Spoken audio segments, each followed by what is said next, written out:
Sommer looks at his gun laying on the desk a few feet away, and then back at the man across from him. Guessing we do have a problem then, don't we? Ivan looks back at him coolly. Well, it seems like you don't belong here. So how about you head out and we can forget this ever happened? Don't think I will, Sommer says flatly. Well then, I guess we do this the hard way. Ivan reaches back to pull out his cane, and immediately Sommer jumps for his blunderbuss. He shoots a blastive shot in Ivan's direction as the man dives behind some cover. Sommer climbs up onto the nearby desk, brandishing the large gun. Your friends are surrounded outside, and you're outgunned. He lets off another blast. You shouldn't have come in here. Sommer leans forward to try to get a bead on the man, when he sees movement out of the corner of his eye. Suddenly, the darkness itself moves, and he turns to look, but hears a sound from behind him. He swings the gun back and forth. Who's that? And lets off another shot. Slowly, an image materializes as strange shadowy creatures step out from the darkness and advance on the gremlin. He shoots one, but more keep coming, so he starts backing away towards the window. Suddenly, he trips over an outstretched leg, cutting himself on the broken glass. He desperately scrambles to stand back up, and then bolts for the shattered window and makes his escape into the night. Back in the room, Ivan walks out from behind the bullet-ridden shelf and watches Mr. Mordrake stand up from behind the desk. He seems to have tripped over my shadow, he says as the figure reattaches to the man. Ivan cracks a slight smile before turning his attention back to the office.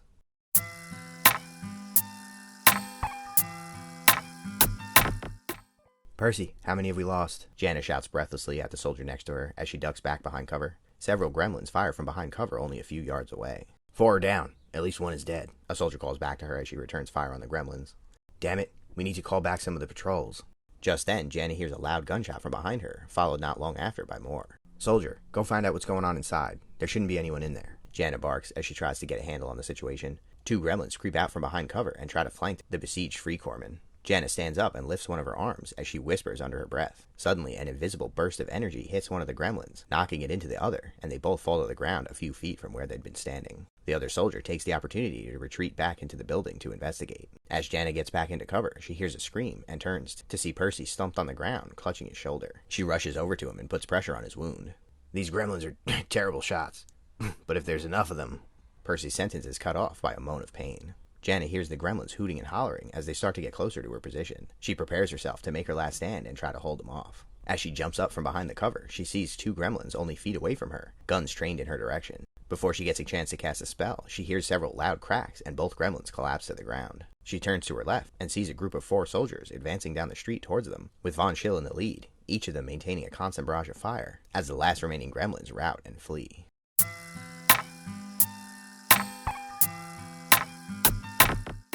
McMorning stands in the corner of his lab and taps his foot. Why is he so late? I should have just went myself. Sebastian can never do what he's told. After a few more minutes, he hears a rustling, and Sebastian appears from the shadows, carrying a large sack. Hey, boss. I got what you asked, Sebastian says. Well, it took you long enough. I almost gave up waiting for you. Sebastian ignores him and walks over to the table where Jib is laying. So what did you find out? Are those mercenaries going to be a problem?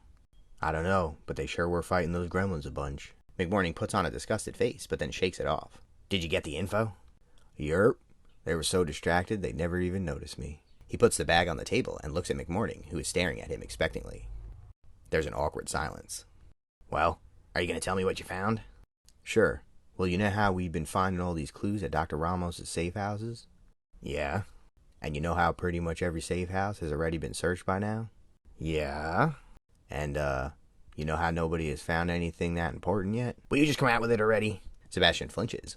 Okay. Well, it seems like the Free Corps only had clues, too. But some of them we didn't have yet. Did you bring them back with you? No, my hands were full. McMorning looks like he's about to explode, but Sebastian goes on. But I remembers what I saw. And plus, I got you what you wanted. Biggest one in the lot, he says, motioning to the bag. The rage dissipates from McMorning's face. You better have a better memory than you let on, he says as he turns to the large bag. He pulls on the ends and reveals a dead body covered in blood and wearing Free Corps armor. As he looks over the corpse, suddenly his face goes red and he turns to Sebastian. Sebastian, why are his hands all cut up? I can't use these. It was the whole point of all this. Sebastian looks down at his feet. Well, he fought back. I had to subdue him somehow. Would you rather he put me in a bag? Yes. Yes, I would, McMorning snaps back.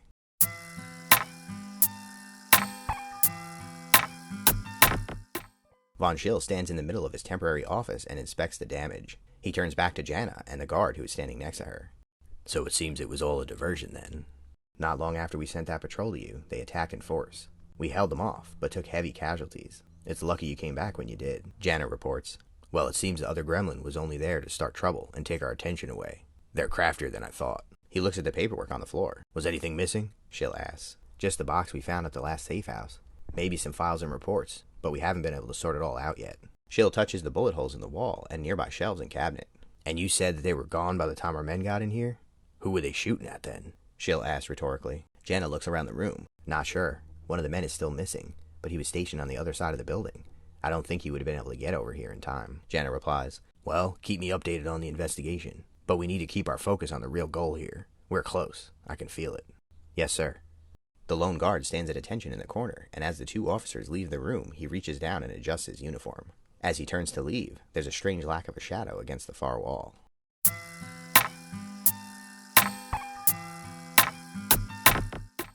That night, Hannah Lovelace sits at her desk, poring over the most recent intel. There can't be many pieces of the puzzle still missing, and she's determined to figure out where Ramos could be hiding the artifact. Surely it had to be in one of his secret safe houses, but most of them have already been searched. All she has are bits and pieces of information, reports about under-the-table resource allocation, shipments of goods, movement of money, personnel reports with operatives who suddenly go off the grid, all centered on the Hollow Point station. It seems Ramos liked to use the MNSU's assets for his own projects more than anyone knew.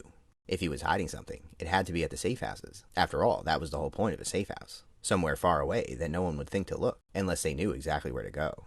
How many people knew about his safe houses? Far away. Suddenly, like a light turning on in the dark, it was all clear to Hannah.